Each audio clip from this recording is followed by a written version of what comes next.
नागपुर में शिवभोजन थाली संचालकों के बकाया भुगतान पर मीडिया से बातचीत के दौरान महसूल मंत्री चंद्रशेखर बावनकुले ने कहा कि 4 से 10 महीनों का अनुदान लंबित है और वे इस मुद्दे पर मुख्यमंत्री देवेंद्र फडणवीस व छगन भुजबल से चर्चा कर जल्द भुगतान का समाधान निकालेंगे। आंदोलनकारियों पर कोई कार्रवाई न करने के निर्देश भी दिए गए। उन्होंने बताया कि राज्य सरकार ने NA यानी ही नॉन एग्रीकल्चर सदन कानून समाप्त करने का ऐतिहासिक निर्णय लिया, जिससे 10% प्रीमियम भरकर बिना तहसील या कलेक्टर कार्यालय जाए आवासीय व व्यावसायिक निर्माण संभव होगा। आगे बावनकुले ने मिहान परियोजना के लिए 3,994 करोड़ रुपए की मंजूरी और चरणबद्ध निधि जारी होने की जानकारी दी। मागच्याच कॅबिनेटमध्ये माननीय मुख्यमंत्री आणि छगन भुजबळ यांची चर्चा केली आहे। मी आताही त्यांची चर्चा करतो आहे। मागच्याही काळापासून शिवभोजन थाळीचे पैसे प्रलंबित आहेत।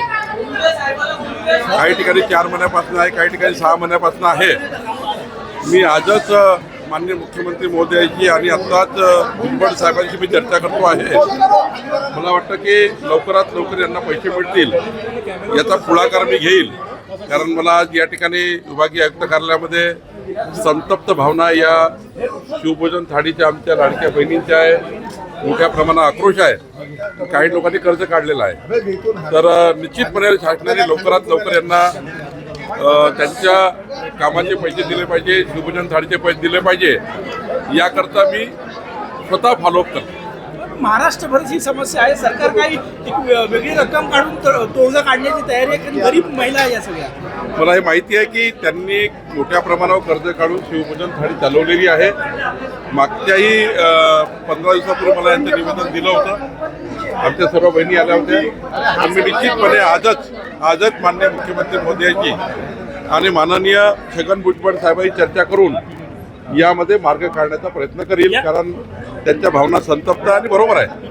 5-6 महिन्यापासून त्यांना पगार मिळाला नाही। पण काही लोकांनी तर असं मी सर्वांचं ऐकत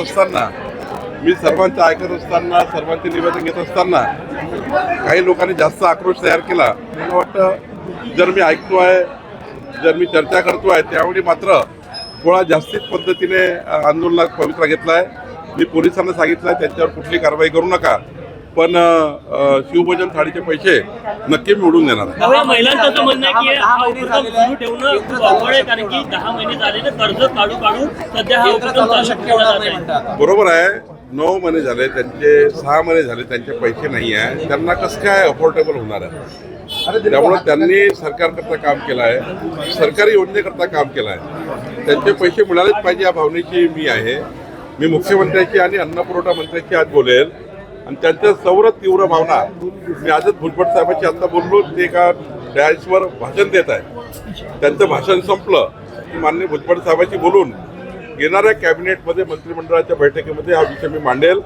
निश्चितपणे लवकरात लवकर त्यांना कसा पैसा मिळेल याची काळजी मी घेईल। सर, येणेचा निर्णय येणे रद्द करण्याचा मोठा खावा लागत होते, काय सांगणार?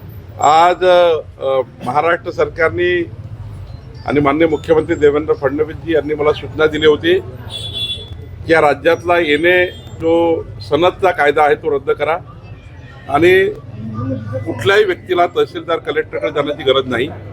आता 0.10% फक्त 0.10% प्रीमियम भरायचं 1000 चौरस मीटरला आणि येणे करून घ्यायचं, म्हणजे डायरेक्ट तुम्ही ज्यांच्याकडे परवानगी घ्याल, जसं आता मुंबई महानगरपालिका, तर महानगरपालिकेत 0.10% भरलं की येणे झालं। कॉर्पोरेशन असेल किंवा कलेक्टरेट असेल, आता कुठलाही येणे आणि सनदची गरज पडणार नाही। जे प्लॉट धारक असतील त्यांना, ज्यांना घरं बांधायची असतील त्यांना, जिथे रहिवासी बेल्ट आहे तिथे रहिवासी वापर करण्याकरता येण्याची गरज नाही। जिथे औद्योगिक बेल्ट आहे तिथे औद्योगिक वापर करण्याची आता येण्याची गरज नाही। जिथे कॉमर्शियल यूज आहे तिथे कॉमर्शियल येण्याची गरज नाही। आणि त्यामुळं आत्तापर्यंतच्या महसूल खात्याच्या आतापर्यंतच्या प्रवासामधला हा सर्वात मोठा ऐतिहासिक निर्णय आहे, ज्यामुळे सर्वसाधारण लोकांना घरं घेणे, प्लॉट घेणे आणि त्यांचा व्यवसाय करणे याकरता मोठा फायदा होणार आहे। माननीय मुख्यमंत्री देवेंद्र फडणवीसजींनी हा अत्यंत महत्त्वाचा निर्णय मला काल सांगितला। त्यामुळे आता मी कायदा आणून आता येणे आणि सनद रद्द हा कायदा केला सरकारने। आता कुठलेही तहसीलदार कुठलेही प्रांत येणे करता कुणाला बोलवणार नाही आणि कोणत्याही कलेक्टर ऑफिसला जावं लागणार नाही.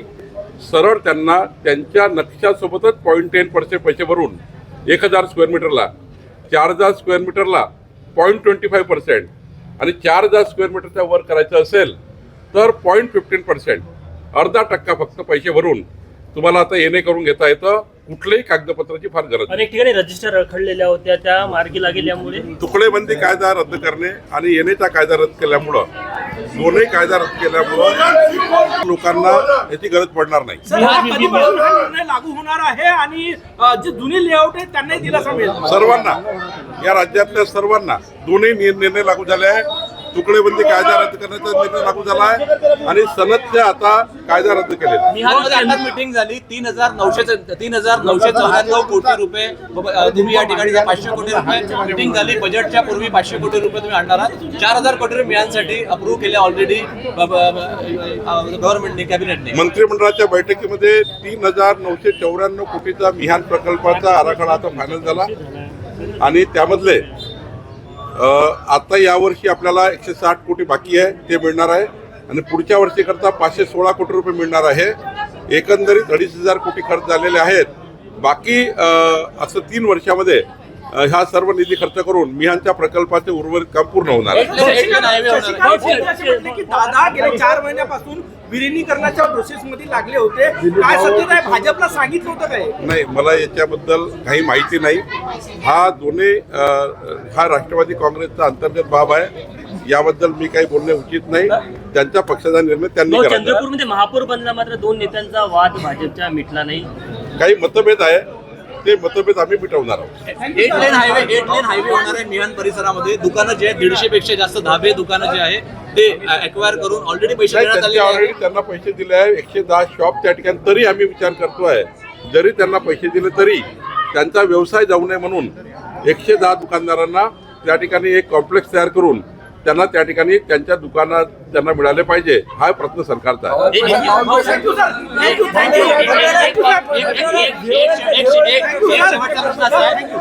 एक शेवटचा प्रश्न असा आहे, शिवभोजन थाळी चालवण्याला आता शक्य होत नाही. आता तुमचं आव्हान काय आहे की शिवभोजन थाळी संदर्भात निर्णय होईल, केंद्र बंद करू नये? आजच माननीय मुख्यमंत्री आणि माननीय छगन भुजबळ साहेबांशी बोलणार आहे.